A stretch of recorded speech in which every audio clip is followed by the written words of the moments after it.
I'm going to finish up. Don't go running to clean up yet. Let's have this wonderful time. We can all take care of that later. You ready? Yep. The floor is yours, my dear. Holy God, as we hear and reflect upon your word in Holy Scriptures,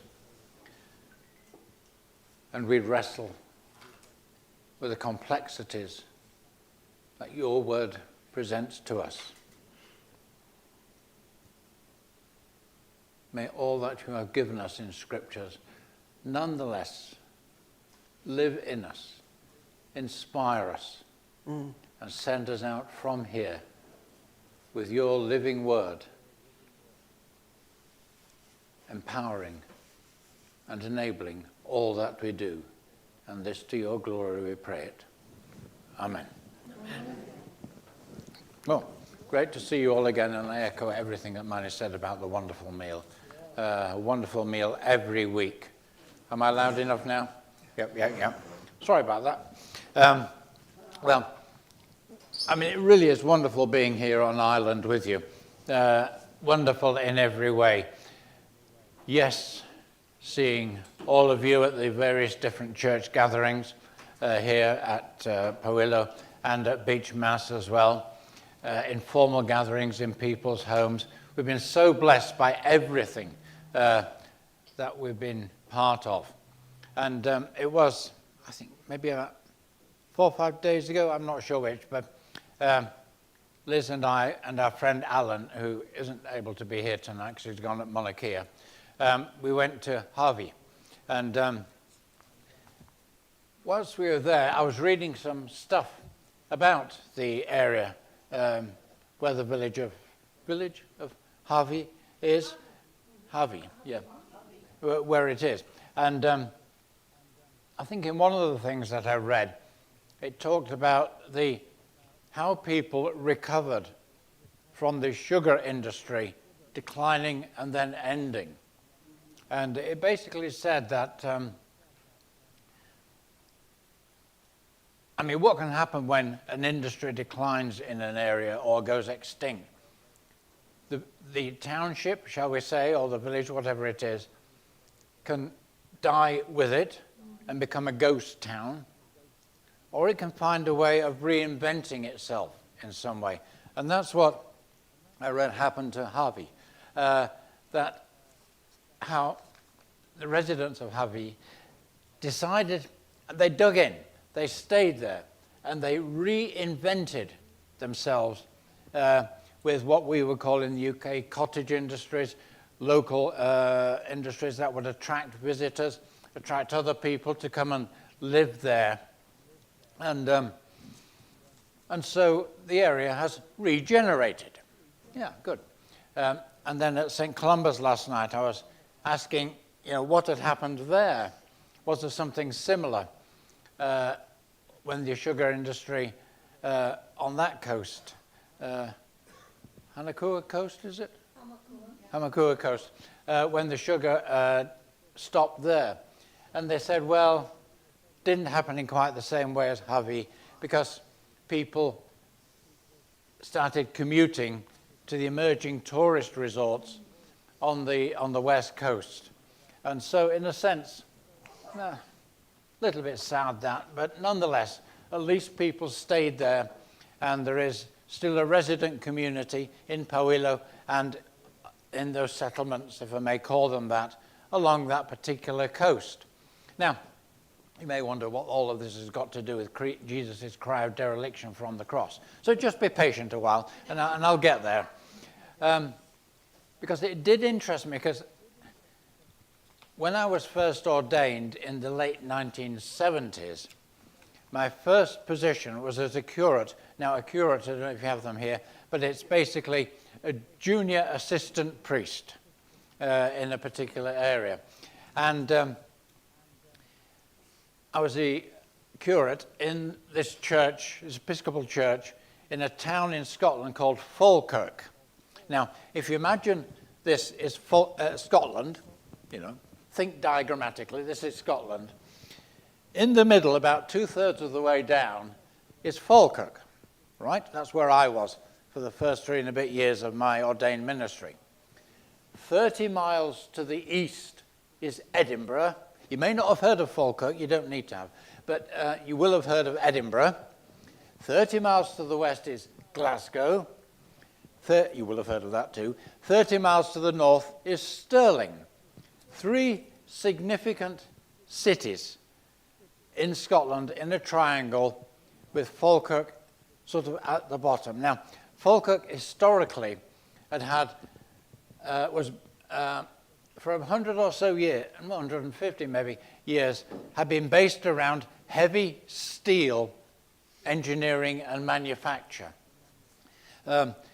If you go to many places in the UK and look at the drains that are in the road over which traffic rumbles all the time, one of the iron foundries in Falkirk, in all likelihood, is to have its name on one of those drain covers. I mean, they also built cannon and things like that, but we'll stick to the drain covers. But that industry was declining whilst I was there. And a new aluminium industry had come up in the 1930s to help the slow decline of the iron foundries to get some more income for the town. Well, the aluminium smelting was going down whilst I was there in the 1970s. So the town was in a fairly depressed sort of mood. You know, when I heard of the decline of Detroit those years ago, I thought, yeah, I know what's happening there. You know, in a small scale, I've seen it. And so whenever I come across communities that have had industrial decline, like Harvey, like the Hamakua Coast, then I think, yeah, I've been there. Falkirk was like that. It's since, against all the odds, been reinventing itself as a tourist town. I mean, you would never have thought it in my day, but yeah, they've done a good job. And so people are coming back to it now. But whilst I was there, the best views in the town were from one of its hills, and you could look 40 miles away. But if your eye came down, it wasn't quite so attractive. There was a lot of poverty, a lot of very poor housing, built in a shabby sort of way very quickly, not good. And so one of my jobs as the curate there was to go around, not trying to solve the economic problems of the town, but really just to move alongside people wherever they were, whatever they were doing, and to try and build people up one person at a time. So that was my job, and in this poor area. And in my pastoral rounds as a junior priest, I regularly visited a house in one of these poor areas where Bert, the husband of the household, was seriously incapacitated in speech and in mobility. He had had the most awful stroke. And on a monthly basis, I celebrated Holy Communion in the house with Bert and his wife. And these were simple, dignified occasions in the midst of the surrounding poverty and the sense of general malaise in the town. Well, this doesn't get any easier, because in due course, Bert's wife, who was his main carer, was tragically diagnosed with a rapid terminal cancer. Yes, exactly. Uh-oh. She had to be hospitalized. Excuse me. And Bert, too, had to go into a hospital because he couldn't look after himself at home. And there was no wider family to take over his wife's role. So the two of them were in hospital at the same time. He with his awful stroke, and she with a rapid terminal cancer. And whilst I was sitting with his wife in her last hours in the hospital, Bert was brought up from his ward in a big wheelchair. He could barely manage more than a word. So awful had been the impact upon his throat, upon his speech. Thank you so much. Thank you. Conversation between them was almost impossible because she could barely speak. And minimal, too, was the necessary comfort that comes naturally when people can touch one another, hold their hands. I had to bring their hands together because neither could do it for themselves. So I had to put their hands in each other. And I remember the tears of despair coming down Bert's cheeks as I did this, as his wife lay dying next to him. In due course, Bert was taken back to his ward, the hospital ward. You have that term here, do you? Yes. Ward, yeah. And his wife whispered to me. I mean, she whispered because she couldn't speak, so her voice was a whisper. And she said, "How can there be a God if this happens?" Or words to that effect. How can God allow something like this to happen to us? If there is a God, how can it be? And so she was whispering her disbelief in God. Even though I'd taken communion monthly, she was whispering her disbelief in a God that could allow this. Well, I replied that, in situations like that, I'll get Marnie's perception on this in a minute. I replied very simply that God needed to be present in human suffering. So Jesus had gone through suffering on the cross, and therefore God knew what our suffering was like from the inside. That was my answer. Whether it convinced her or not, I'll never know.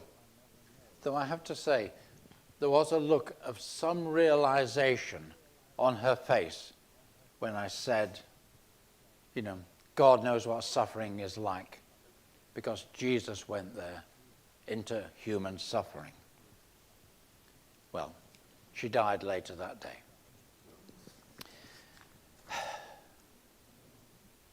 You've had situations like that? Similar,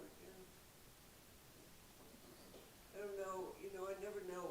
Marnie, go, speak into the lollipop. Yeah, it has happened to me, and I'm sure to David as well. And I think it's all a mystery, really, but why does God allow it, knowing what the suffering feels like, that kind of pain? And I think part of it is because it's just part of our living as human beings.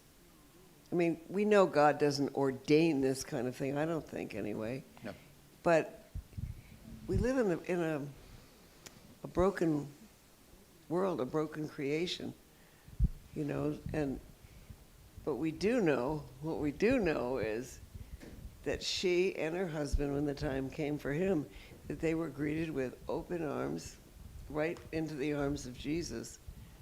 And they knew the answer, then they knew the answer to what they didn't know now.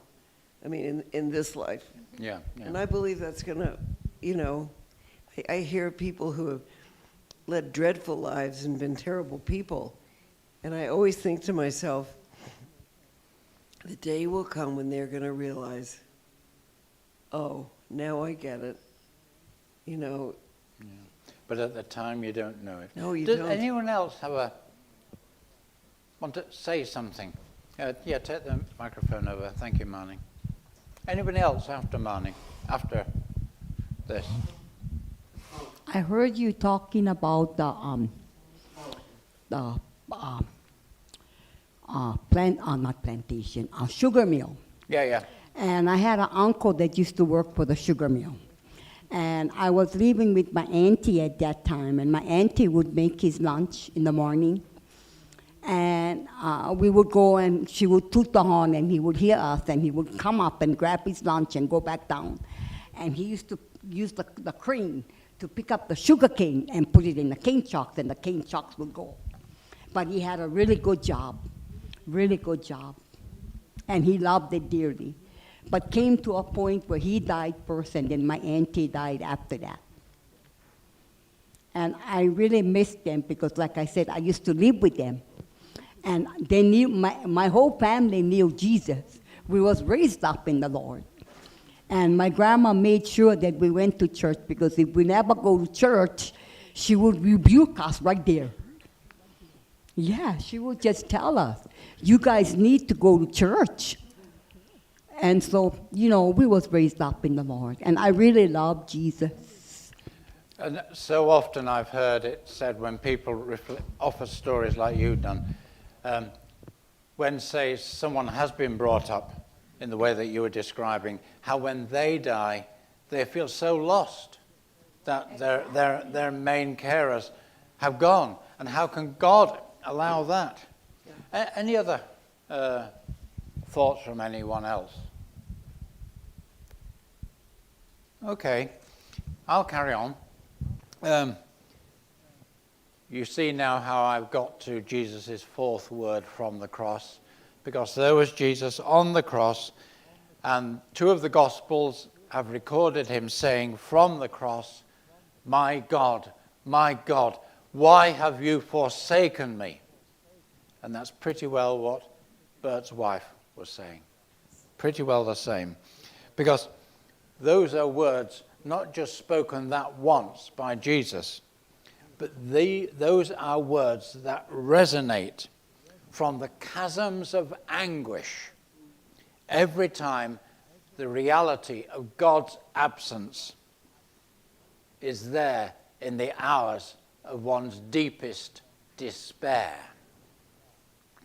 Now, I'm putting it as strongly as that, quite deliberately, because we cannot and we must not gloss over the real desolation and the abandonment by God to which Jesus gave voice that day, and which still cries out from everyone who voices the same despair.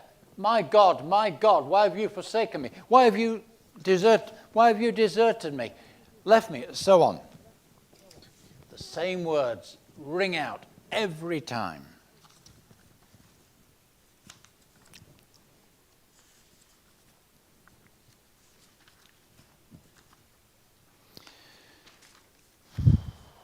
Now, in Jesus' case, the cry of dereliction, as it's called, my God, why hast thou forsaken me? That's the cry of dereliction. Are words spoken by the Word of God made flesh, the Son of God, who was there on the cross as the consequence of actions, not only by what he'd taught and done during his walkabout ministry, so in a sense he was there because of what he'd done and said, but also and principally because he had offended the Jewish and the Gentile rulers. And they put him on the cross because of the threat he posed to each of them. So, add on to his sense of abandonment by God, you can add on to that his rejection by those around him. Now, let me say also, Jesus didn't just feel abandoned.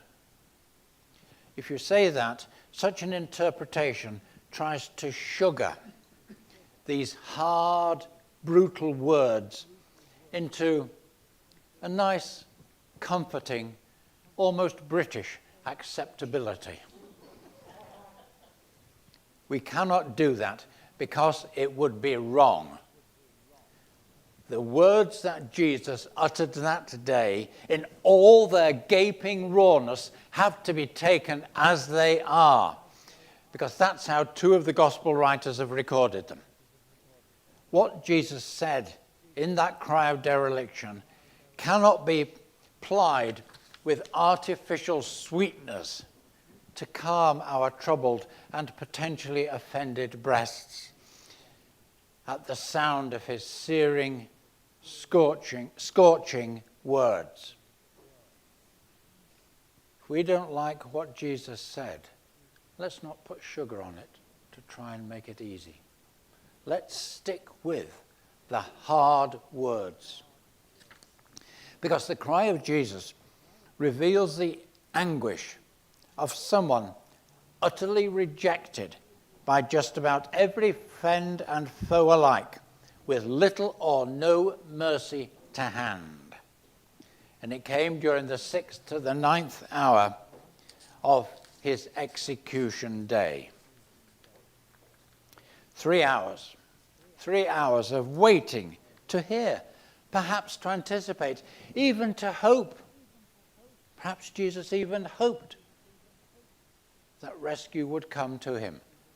That the mounting agony he was facing wouldn't come his way, but only then to realize, as the sun clocked the minutes and the passage of the day, that wouldn't be. His anguish would go to the end.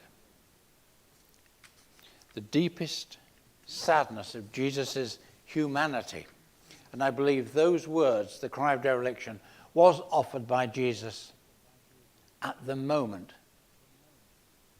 No, not at the moment. As a full expression of the human person that he also was as God's Word. And that deepest sadness of Jesus' humanity was fullest. And so what happened to him? Well, there is a Swiss theologian, he's dead now, but a Swiss theologian called Karl Barth, who coined a phrase to name the place where Jesus went upon death, having uttered that cry of total abandonment. He calls it the far country. Jesus went into the far country. Now, I can see by the look of puzzlement on a number of faces, what is the far country? Well, we had a riot at Powillo last night over this, because the far country is a void. It is Jesus descending into hell. That's the far country. That's what Karl Barth meant. That's what happened to Jesus. He descended into hell. And I can see puzzled faces already. Because the far country, this hell into which Jesus descended, is the place where creation has been mishandled. It's the place where all that we have got wrong in our societies and in ourselves collapses to ground zero. It's the consequence of human failing and human frailty. That is where the far country is. It is a void. It is a place, I've called it hell. That's where Jesus went. It is where God is absent. Jesus went to where God is absent. But the crucial thing is, That is where Jesus went. Breather. Thoughts, reflections, questions. We had to have time out for 5 minutes at Powilla last night at this stage.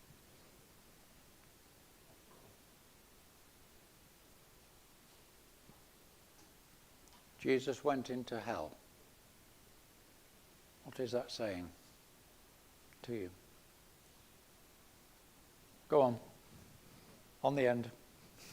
I can read the face.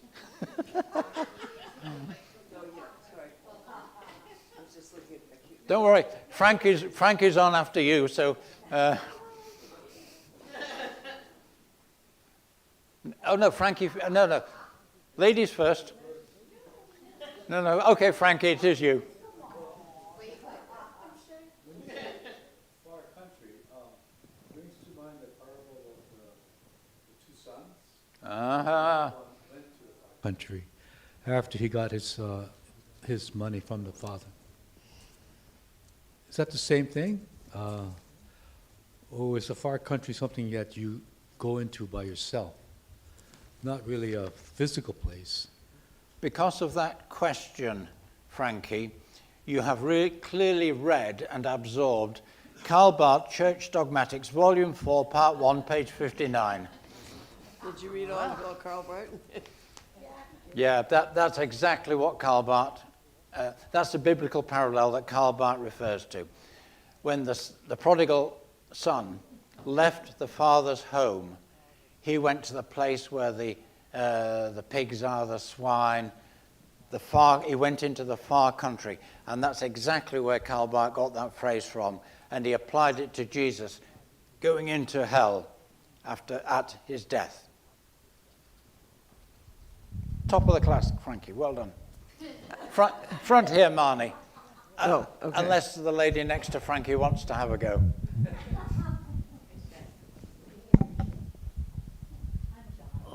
I've been told that, especially in those who have reached the lowest depths in alcoholism, usually it's just before they can reach the highest heights if they turn themselves around. I also watch occasionally programs which I consider possible but not probable. Sometimes we watch a program named Earth Files, which the author is a reporter who looks into strange happenings, and one of the things she looks into are human abductions. Some of the people that have been abducted claim that the abductees tell them that the most important thing is the recycling or salvation of the human soul. And I think this is important. Yeah, thank you. Thank you. At Powillo last night, the question came up, if Jesus was sinless, why did he go to hell? That was the question that came up at Powillo last night. And that, in a sense, was, again, a top-level question. Because the point is that Jesus wasn't being punished when he went into hell, when he went into the far country. Because those words, the cry of dereliction, my God, why hast thou forsaken me, is a direct quote from Psalm 51. Now, Jesus would have been completely familiar with the Psalms. He could have quoted any line from any one of the Psalms. But clearly, in his utter anguish, that was the one line from the Psalms that came through him and came out of his lips. I think it is from nowhere else other than the deepest depths of hell that Jesus could have voiced those words with such familiar intensity. more so even than when Jesus was in the desert for 40 days of temptation, our traditional Lent, when he was tempted. More so than even then could he have offered those words with such force, which are voiced now by everyone who finds themselves absent from God in their moments of deepest suffering. But why Jesus went to hell, to the far country, was for no reason other than to offer rescue and redemption to all of those who were there. Let us not speculate who might be there and who might not be. Let us just take it that there are souls, people, individuals there have been, in utter isolation from God, and that is hell.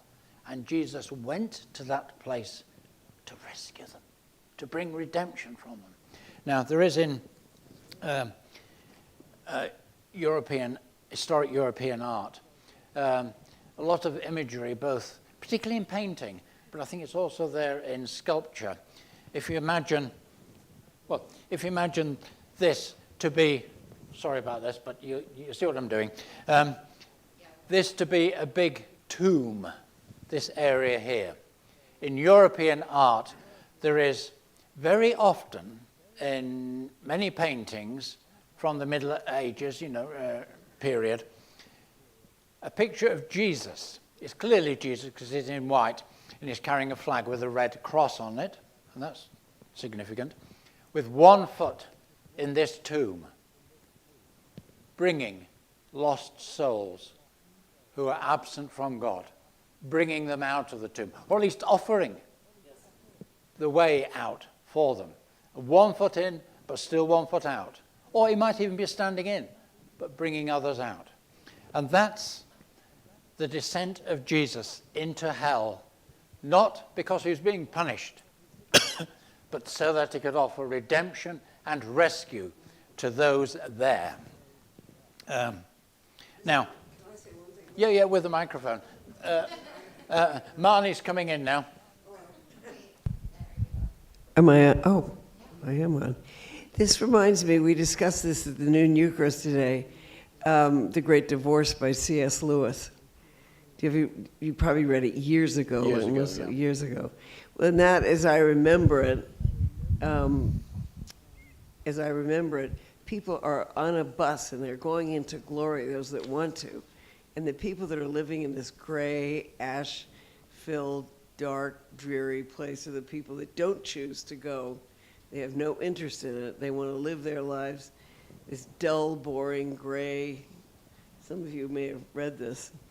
And then there are others who choose then to, it's almost like that bus is like Jesus coming to redeem them. And some actually say, no, thank you.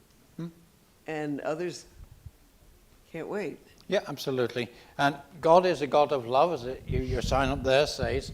And Jesus will not force people out of there if it is there. I mean, this is a lot of imaginative conjecture, obviously. But God will not force people to love him if they do not want to love him. God is a God of love and will allow people to reject him. So, what happened to Jesus on the cross and his cry of dereliction was absolutely no pretense whatsoever. It was no stage drama for effect. The words of the cry of dereliction were not phony. They were real, because in order to go to the far country, in order to descend into hell, Jesus had to inhabit the place of total and utter abandonment. He felt God had totally abandoned him. That's why his descent into hell was absolutely real. But he inhabited the place of abandonment, the far country hell, so that God, through him, might redeem even it. For that reason, nowhere and no one is beyond God's possibility of redemption. Jesus had to go into that far country, and in doing so, he flooded it with the love of his presence, even in the moment of his deepest despair and forsakenness by God. So, let me return now to where I began. I do not know whether the look of realization on the face of Bert's wife, which I glimpsed when I gave her that answer. God sent Jesus so that God would experience suffering from within alongside us, or words or whatever I said. I don't know whether the look of realization which I glimpsed on her dying face back in that hospital ward in the mid-1970s was a look that actually signaled that she had found something new from what I said in her moment of absolute desolation. I don't know whether it was a look of realization.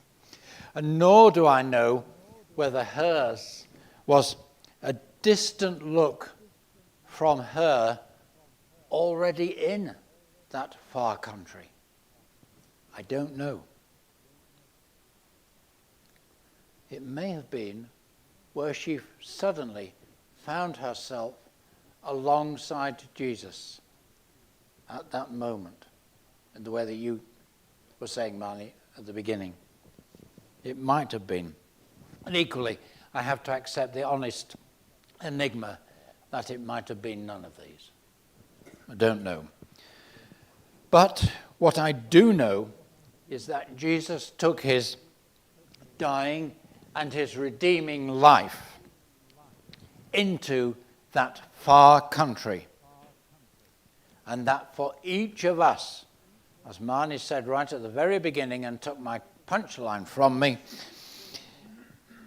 his arms are outstretched and waiting to carry us up from that far country and take us to a better place, just like the Father did to the prodigal son, welcoming him back from his far country.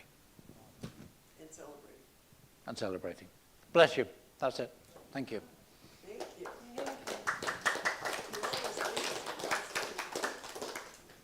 Yeah, I'm happy for any last questions or two in the remaining 2 or 3 minutes. Are there any questions? Oh, there's a lot to absorb there. Yeah. Whoa. All right, then, if you, whatever can be thrown in the trash, do it, and the rest of it we will wash, and that's it over there. Bless you all. Thank you. Thank you all for coming. Thank you. Oh, Bishop. next What? week. Oh, yeah. Yes, next week. Sorry. Forgive me, David. I apologize. Next week is I thirst. Jesus said from the cross, I thirst. Thirst. I thirst. Just 2 words. The 5th statement from the cross. I thirst.